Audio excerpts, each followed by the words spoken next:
High বন্ধুরা, সবাই ভালো আছেন নিশ্চয়ই। আমি অনিতা বলছি, অনিতার ডায়েরি চ্যানেল থেকে। পূবালি গাড়ির চাবিটা ব্যাগ থেকে বের করে হাতে নিয়ে সমস্ত কিছু টেবিলের ওপর থেকে জলের বোতল, হ্যান্ড ওয়াশ সব ব্যাগে পুরে ব্যাগটা কাঁধে নিয়ে নিজের কেবিন থেকে বেরিয়ে পড়ল। বেয়ারাকে বলল রাতে যাওয়ার সময় ওর কেবিনটা ভালো করে বন্ধ করে দিতে। এইটা একটা এমএনসি বড় কোম্পানি ফোনের, ভোডাফোন আরও অনেক রেশন ফোনের সঙ্গে জড়িত কোম্পানি। পূবালি বোম্বে থেকে এসেছে, এখানে পোস্টিং হয়েছে। এসেছে মাত্র 3 মাস হলো। কলকাতাতেই ওর জন্ম, এখানেই পড়াশুনো। এইচএস দেওয়ার পর বিসিএ পড়ার জন্য দিল্লিতে গিয়ে থাকতে হয়েছিল। বিসিএ এমসিএ করে একেবারে বোম্বেই পোস্টিং হলো, এই কোম্পানিতেই। এখানে প্রায় 10 বছর হয়ে গেল চাকরি করছে। আজকে ওর ছেলে বুবানের জন্মদিন। বুবান থাকে বাবার কাছে। পূবালির সঙ্গে অনিমেষের আলাপ হয়েছিল কলকাতার মেট্রো স্টেশনে, প্ল্যাটফর্মে। সেদিন কী কারণে যেন মেট্রো স্টেশনে মেট্রো লেট করছিল, আর স্টেশন চত্বরে ভিড়ে ঠাসা হয়ে গিয়েছিল। পূবালি 5 ফুট 5 ইঞ্চি লম্বা, অনেকটা ছেলেদের মতো, কিন্তু এত ভিড়ে কিছুই দেখতে পাচ্ছিল না। তখন ওর সামনে অনিমেষ দাঁড়িয়েছিল। অনিমেষকে জিজ্ঞেস করলো, ট্রেনটা কি ঢুকছে প্ল্যাটফর্মে? আমি কিছু দেখতে পাচ্ছি না। অনিমেষ তখন মুখ ঘুরিয়ে বলল, হ্যাঁ ঢুকছে। প্রচণ্ড ভিড়, আপনি বরং পরের গাড়িতে আসুন, মনে হয় উঠতে পারবেন না, অনিমেষ বলল। এমনিতে পূবালি নিজের গাড়িতেই চলাফেরা করে। আজও বন্ধুর সাথে সিনেমা দেখতে গিয়েছিল, তারপর রেস্টুরেন্টে খেয়ে একটু দেরি হয়ে গেছে। পূবালি কলকাতায় এসেছে ব্যাংকের একটা কাজের জন্য। 5 দিনের জন্য। 3 দিন হয়ে গেল, সামনে রবিবার ফিরবে। পূবালি বলল, না না, অনেক রাত হয়ে গেছে, মা বাবা চিন্তা করবে। অনিমেষ পূবালিকে আড়চোখে দেখছিল। চুলটা বয়েস কাট করা, একটা নীল জিন্স আর হলুদ টপ পরেছে, খুব ভালো লাগছিল। দেখতে তো মনে হয় বড়লোকের মেয়ে। অনিমেষ বলল, পারলে উঠবেন, আমি আপনার সেফের জন্যই বলছিলাম। পূবালি বলল, চেষ্টা করে দেখি। অনিমেষ বলল, হ্যাঁ। কত দূর যাবেন? রবীন্দ্র সদন পর্যন্ত। ও, 3টে স্টেশন? দেখুন। অমনি ট্রেনটা প্ল্যাটফর্মে ঢুকে পড়েছে। মানুষের ঠেলাঠেলি শুরু হয়ে গেল। কিছু ছেলে আছে ট্রেনের কামরার সঙ্গে দৌড়াতে থাকে, সামনে কে আছে চিন্তা করে না, ধাক্কা দিয়ে ফেলে যায়। সামনের একজন ভদ্রলোক মাঝারি বয়সে, তাকে এমন ধাক্কা দিল যে সে পূবালির সামনে এসে পড়ল, পূবালির সামনের একদম বুকের কাছে। তক্ষুনি অনিমেষ লোকটিকে 2 হাত দিয়ে সামনের দিকে ঠেলে দিয়ে ধরে দাঁড়ালো। ভদ্রলোক সরি সরি বলতে লাগলো। পূবালি বলল, না না, কিচ্ছু হয়নি, আপনি চিন্তা করবেন না। ট্রেনটা ছেড়ে দিল। পূবালি, অনিমেষ, ওই ভদ্রলোক কেউ উঠতে পারল না। স্টেশনে তখন প্রচুর লোক রয়েছে। পূবালি বলল, না, আমি ট্রেনে উঠতে পারবো না, এত ভিড়, একটা ক্যাব ডেকে নিই। অনিমেষকে জিজ্ঞেস করলো, আপনি কোথায় যাবেন? অনিমেষ বলল, আমি লাস্ট স্টেশন পর্যন্ত যাব। ওই ভদ্রলোক বললেন, আমি রবীন্দ্র সদন যাব। অনিমেষ তখন বলল, যান, আপনারা ক্যাবে করে চলে যান। পূবালি বলল, আপনি চলুন না মশাই আমাদের সাথে, একদিন ভালোই লাগবে, গল্প করতে করতে যাওয়া যাবে। অনিমেষের ইচ্ছা থাকলেও মেয়েটা সঙ্গ ছাড়তে চাইছিল না। বেশ ভালো লাগছে মেয়েটাকে। যখন ওর হাতটা জড়িয়ে ধরে ওই ভদ্রলোকের ধাক্কা সামলাচ্ছিল, মনে হচ্ছিল মেয়েটির ওর কত চেনা। মেয়েটির নামও কিন্তু ও জানা হয়নি এখনো। তারপর 3জনে একটা ক্যাবে বুক করে উঠে পড়ল। ওরা দুজন রবীন্দ্র সদন নেমে যাবে, আর অনিমেষ যাবে সেই গড়িয়ায়। পূবালি ভাড়াটা দিতে চাইছিল। অনিমেষ বলল, বন্ধুদের নিয়ে আসলাম, এমন কিছু করিনি। পূবালী অনিমেষকে বারবার ধন্যবাদ দিচ্ছিল। অনিমেষের বেশ ভালোই লাগছে। বলল, আর তো দেখা হবে না কোনো দিন। পূবালী বলল, কেন দেখা হবে না কেন? আপনি তো মেট্রোতেই যাতায়াত করেন। আমি যদিও কলকাতায় থাকি না, তাহলে দিল্লি থেকে মা বাবাকে প্রায়ই দেখতে আসি। তখন এই টাইমে এই স্টেশনে এসে আপনাকে খুঁজব, ঠিক দেখা হয়ে যাবে। অনিমেষ আর ওই লোকটা খুব জোরে জোরে হা হা করে হাসতে লাগলো। পূবালী বলল, দেখুন, সামনের মাসেই আমি আপনাকে খুঁজে বার করব এই স্টেশনে। অনিমেষ হাসছে, কিন্তু মনটা ভারাক্রান্ত হয়ে গেল। মেয়েটি এখানেও থাকে না, থাকে সেই দিল্লি। মেয়েটিকে আহামরি সুন্দর না দেখতে, শুধু খুব একটু স্মার্ট। আর আজকাল সব মেয়েই এরকম স্মার্ট হয়, একটু বেশি ইংরেজি বলছে। রাত হয়ে গেছে। অনিমেষ ক্যাবে উঠে পড়ল। ওরা যার যার মতো চলে গেল। অনিমেষ ভাবছিল, এই রকম স্মার্ট একটা বড়লোকের মেয়ে আমার সঙ্গে কি জড়াবে? যদিও অনিমেষ ওএনজিসিতে একটা ভালো পোস্টেই কাজ করে। ওর মাত্র 28 বছর বয়স। বাবা হঠাৎ মারা গেছেন স্ট্রোকে। 5 মাস হলো। বাবা ব্যাংকে চাকরি করতেন। এই ফ্ল্যাটটা বাবা নিজে করে গেছেন। সব লোনই শোধ হয়ে গেছে, কিছুটা লোন আছে। আর মাকে দেখতে হয়। সাধারণ ছাপোষা লোক। এইরকম মেয়ে স্বপ্নেই ঠিক আছে। স্বপ্ন দেখলেই ভালো লাগে। ওই দিক থেকে পূবালী রাস্তা দিয়ে হাঁটতে হাঁটতে বাড়িতে একটা ফোন করার কথা ভুলেই গেছে। অনিমেষের কথাই ভাবছিল। কিভাবে ওকে বাঁচালো? ও তো ওর কেউ হয় না। একটা মেয়ের মান সম্মান রক্ষা করলো ছেলেটি। আজকাল এরকম দেখা যায় না। ওর মতোই তো হবে, 1 বছরের বড় হতে পারে। নামটা তো বলল অনিমেষ, টাইটেলটাও বলল না। অমনি ফোন বেজে উঠল। পূবালী ফোনটা ধরে বলল, বাপি, আমি এসে গেছি। এই তো পার্কের কাছে। তাড়াতাড়ি হেঁটে পার্কটা পার হয়ে যাচ্ছি। পার্কটা পার হয়ে গেটের কাছে পৌঁছলো যখন, কেয়ারটেকার উঠে দরজা খুলে দিল। বলল, দিদিমণি, আজকে তুমি গাড়ি নিয়ে যাওনি? না গো, আমি আজকে বন্ধুর বাড়ি গিয়েছিলাম। তারপর পূবালী লিফটে করে সেই 5 তলায় উঠল। বিরাট ফ্ল্যাট, 3টে বেডরুম। বাবা ব্রজেশ্বর আর্মিতে ছিল, তখনই এই ফ্ল্যাটটি কিনেছে। তখন পূবালীর বয়স মাত্র 10 বছর। বাবা বাইরে চলে গেলেন। ও আর মা এখানে একাই থাকতো। এই ফ্ল্যাটে সবার সঙ্গে ওদের আলাপ, কারণ ওরাই এই ফ্ল্যাটের প্রথম বাসিন্দা। পাড়ার সবাইও ওদের সঙ্গে বেশ ভালো ভাব আছে। বাড়িতে গিয়ে পূবালী অনিমেষের কথা মাথা থেকে কিছুতেই নামাতে পারছে না। ছেলেটি কি শান্ত, কি ভদ্র। আজকাল এরকম ভদ্র পোশাক ছেলে দেখাই যায় না। নয় জিন্স পরবে, নয় গেঞ্জি পরবে লাল নীল। ছেলেটি কি সুন্দর সাধারণ অফিসিয়াল ড্রেস পরেছে। ও কি ওর কি কথা ভাবছে? না ও কি আমার কথাও ভাবছে? না আমি শুধু ভাবছি? একেই কি প্রেম বলে? পূবালী হেসে ফেলল। তারপর বিছানায় পাশ বালিশ নিয়ে শুয়ে পড়ল। ওদিকে অনিমেষও খাওয়া দাওয়া সেরে মার সাথে দু একটা কথা বলে বারান্দায় এসে একটা সিগারেট ধরিয়ে বসলো। ওর মাথা থেকেও পূবালীর কথা নামছে না। যে করেই হোক কালকে পূবালীর সঙ্গে আমার দেখা করতেই হবে। যথারীতি পূবালীর কোনো দরকার নেই। মাকে বলল, মা, আমি একটু ঘুরে আসি, একটু কেনাকাটি আছে। মা কিছু বলল না।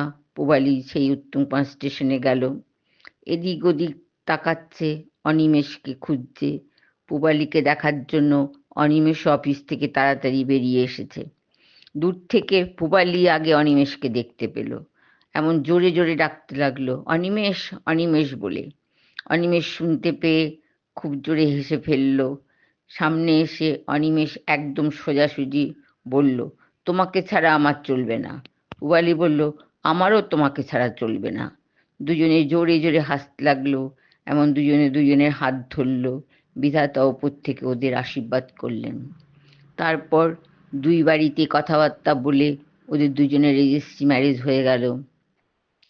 কিছু আত্মীয় আর বন্ধুদের নিয়ে একসাথে একটা পার্টি হলো। এই হলো অনিমেষ আর পূবালী। দুজনে তখন গরম তেলের মতো টগবগ করে ফুটছে।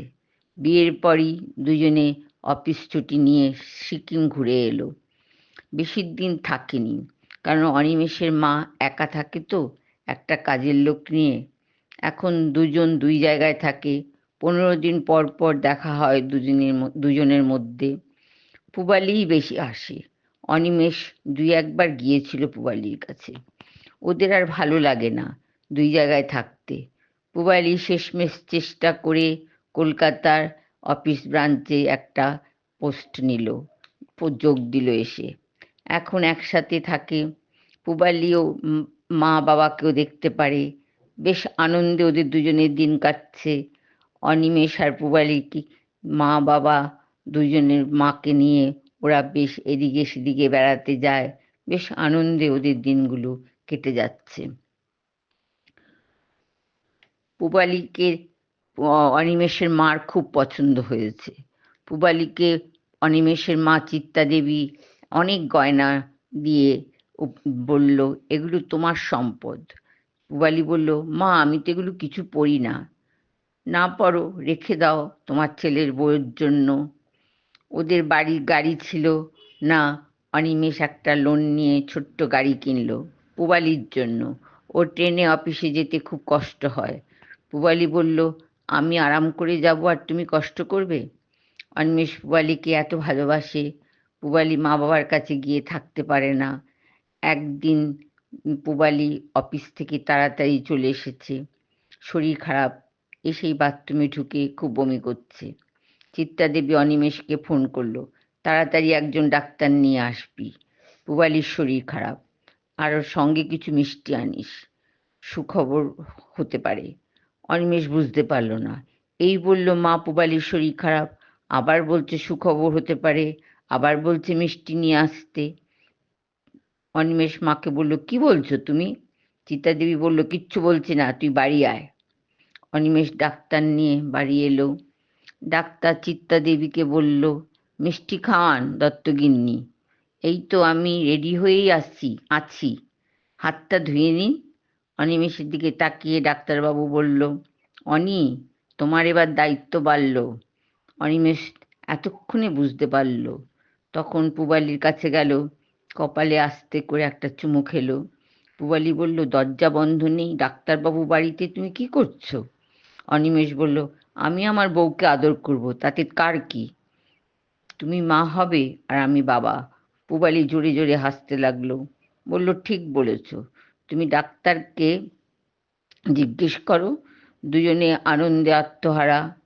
যথাসময়ে ওদের একটা সুন্দর ফুটফুটে ছেলে হলো। নাম রাখলো বিভান। ওরা ডাকে বুবাই বলে।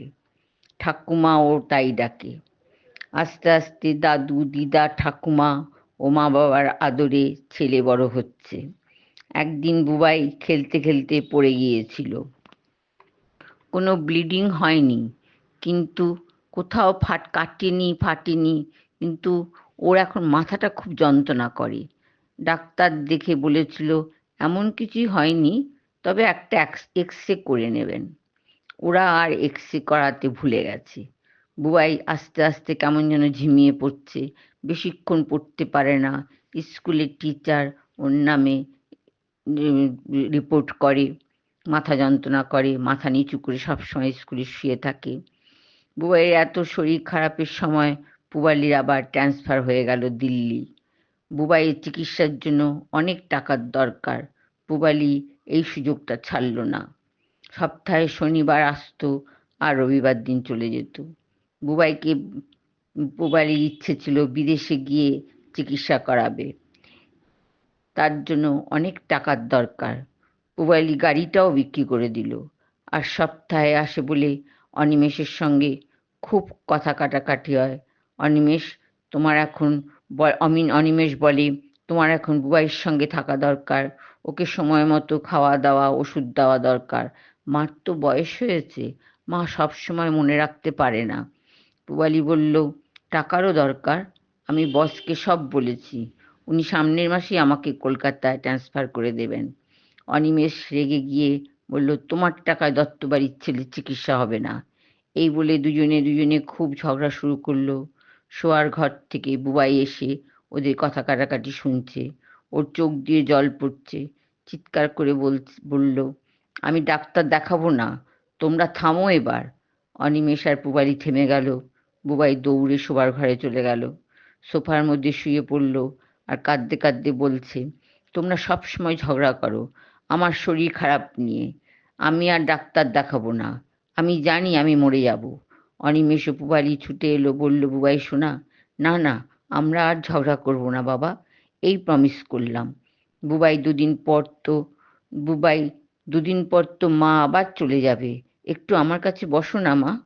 পুবালি কাঁদতে কাঁদতে বলল, না বাবা, এই বসছি তোমার কাছে, চলো আমরা খাটে গিয়ে ঘুমাই। বুবাই বলল, আজ তুমি আমার কাছে শোবে বলো? বলল, হ্যাঁ বাবা, আমি আজ কোথাও যাব না, তোমার কাছেই থাকবো। অনিমেষ ওই ঘরে চলে গেল। পরদিন বুবাইকে নিয়ে ওরা সকাল 8টার সময় একটা নার্সিংহোমে জেনারেল ফিজিশিয়ানের কাছে নিয়ে গেল। ডাক্তারবাবু বুবাইকে অনেক রকম পরীক্ষা, মাথা স্ক্যান সব করতে বললেন। বুবাইয়ের একটু একটু জ্বরও ছিল গায়ে। ডাক্তার মিস্টার সান্যাল বললেন, এই টেস্টগুলো করিয়ে দুদিনের মধ্যে আমার কাছে নিয়ে আসুন। এই নার্সিংহোমেও এইসব টেস্টগুলো হয়, এখানেও করাতে পারেন। ওরা তাড়াতাড়ি বেরিয়ে রক্ত দিল বুবাইয়ের, মাথা স্ক্যানও করালো। বুবাই আর নিতে পারছিল না। ওরা বুবাইকে হুইল চেয়ারে বসিয়ে লিফটে করে নিচে নেমে এলো এবং ক্যাব ডেকে বাড়ি গেল। তারপর দিন রিপোর্টগুলো নিয়ে ডাক্তার সান্যালের কাছে গেল। ডাক্তারবাবু প্রথমে স্ক্যানটা দেখলেন, দেখে কিছুক্ষণ চুপ করে বসে রইলেন। বললেন, কি আশ্চর্য, ওর মাথার বাদিকটায় একটা রগ চেপটে আরেকটা রগের সঙ্গে জড়িয়ে আছে। ছোটবেলায় পড়ে গিয়েছিল? পুবালি অনিমেষ একসঙ্গে বলে উঠল, হ্যাঁ পড়ে গিয়েছিল। ডাক্তারবাবু বললেন, এমন কিছু হয়নি, তাই আমরা স্ক্যান করাইনি। স্ক্যান করাতে বলেছিলেন উনি, আমরা ভুলে গেছি। ভুলে গেছেন মানে? একটা বাচ্চা যার জীবনহানির ব্যবস্থা হয়ে আছে মাথায়, আর আপনারা বাবা মা হয়ে নিশ্চিন্তে বসে আছেন? পুবালি হাউ হাউ করে কেঁদে ফেলল, ডাক্তারবাবু বুবাইকে বাঁচান, বুবাইকে বাঁচান। মিসেস দত্ত, কান্নাকাটি করবেন না, কান্নাকাটি করলে কিছু হবে না, ওর ব্রেন অপারেশন করতে হবে এক্ষুনি। ওরা বলল, আপনি করবেন? ডাক্তারবাবু বললেন, হ্যাঁ আমি সব বলে দিচ্ছি। আজকে এই ওষুধগুলো খাওয়াবেন, কাল সকাল 7টার সময় এখানে নিয়ে আসবেন অ্যান্টিস্টমাককে। ওরা বাড়ি ফিরল। অনিমেষ ডাক্তার শ্যানলালকে জিজ্ঞেস করেছিল, কিরকম পড়বে? ডাক্তারবাবু বললেন, 5.5 লাখের মতো রাখুন। অনিমেষের কাছে সেভিংসে এত টাকা ছিল না। পুবালিকে বলল, আমার সেভিংসে 2.5 লাখ টাকা আছে। পুবালি বলল, তুমি চিন্তা করো না, আমার কাছে আছে। সারা রাত বুবাই মাকে জড়িয়ে ধরে শুয়েছিল। ডাক্তারবাবু সব ওষুধগুলি খাওয়ানো হয়েছে। সারা রাত অনিমেষ পায়চারি করছে, একটুও চোখ বন্ধ করতে পারেনি। পুবালি বুবাইয়ের মাথায় হাতে পিঠে হাত বুলিয়ে দিচ্ছে আর ভাবছে, টাকাও দরকার, কিন্তু বুবাইকে আমি ভীষণ অযত্ন করেছি, কি করে ভুলে গেলাম স্ক্যান করার কথা। ভোর 5টার সময় বুবাই ঘুমিয়ে পড়েছে। পুবালি আস্তে আস্তে উঠে 2 কাপ চা করে অনিমেষের কাছে গেল। অনিমেষের চোখ দুটো লাল হয়ে গেছে। ছেলেরা কাঁদতে পারে না, ওরা চুপচাপ থাকে, ভিতরে ভিতরে ভীষণ কষ্ট পায়। গলার কাছে একটা দলা মতো কি আটকে আছে, কিছুতেই যন্ত্রণাটা কমছে না। মনে হচ্ছে একটু চিৎকার করে কাঁদে, পাচ্ছে না। চাটা খেলো না দুজনে, চুপ করে বসে রইল। তারপর যাওয়ার সময় হয়ে গেছে। চিত্তা দেবী ভোরবেলা উঠে ঠাকুর পুজো করে বুবাইয়ের মাথায় ফুল ছুঁয়ে দিল। চিত্তা দেবীও ওদের সঙ্গে গেলেন হসপিটালে। পুবালির মা বাবাও নার্সিংহোমে গিয়েছে। পুবালির বস মিস্টার বাসুও এসেছেন। ডাক্তার সান্যাল বুবাইকে বলল, কি বিভানবাবু, কেমন আছো তুমি? বুবাই বলল, এখন ভালো আছি ডাক্তারবাবু, মা তো দিল্লি যায়নি। বুবাইকে সিস্টাররা নিয়ে গেল। বুবাই বলল, মা যাবে না? সিস্টার বলল, না, মা পরে যাবে। আমার কি হয়েছে? দাদু দিদাও এসেছে, আমি কি আজকে মরে যাব? সিস্টার বলল, কথা বলে না বাবা, তুমি তো গুড বয়। ডাক্তার সান্যাল অনিমেষকে দিয়ে একটা ফর্ম ফিল আপ করিয়ে বন্ড সই করে নিল। 2 ঘন্টা মতো অপারেশন হবে। এখন 9:30, 11:30টার সময় শেষ হবে। ওরা বাইরে অপেক্ষা করছে। পূবালীকে দেখলে মনে হচ্ছিল কতদিন যেন ঘুমায়নি। 10:30টার সময় 2জন সিস্টার আর 2জন ডাক্তার অপারেশন রুম থেকে বেরিয়ে ছোটাছুটি করছে। অনিমেষ এগিয়ে গেল জিজ্ঞেস করার জন্য। সিস্টার বললে, এখন কিছু বলতে পারবো না, আপনারা সরে দাঁড়ান। প্রায় 2 ঘন্টা হতে চলল। 2 ঘন্টা হতে চলল না, প্রায় 12টা বাজতে 10 মিনিট বাকি।